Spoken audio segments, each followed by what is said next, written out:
ولسمشر اشرف غني پر ګیلمن برید د ناځوانۍ وروستی حد دی. په کلکو ټکو یې غاندم او هیلهمن یم چې ګیلمن له دې نازک حالت نه د څښتن په فضل راووځي.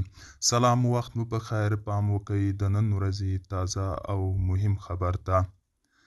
د ګیلمن وزیر لپاره چې په سخت ټپي حالت کې دی، له زرګونو هیوادوالو سره یو ځای له لوی رب العزت نه د سملاسي روغتیا هیله او دعا کوم.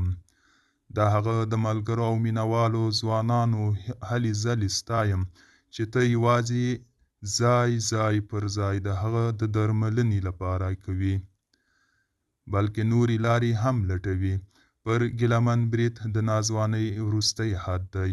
په کلکو ټکو یې غندم او هیلهمن یم ګیلمن له دې نازک حالت نه د څښتن جل جلاله په فضل راووځي. دوستانو، دا و د نن ورځې چمتو کلی خبر. تر بیا مو په الله سپارم. ښې چارې، ښه وخت.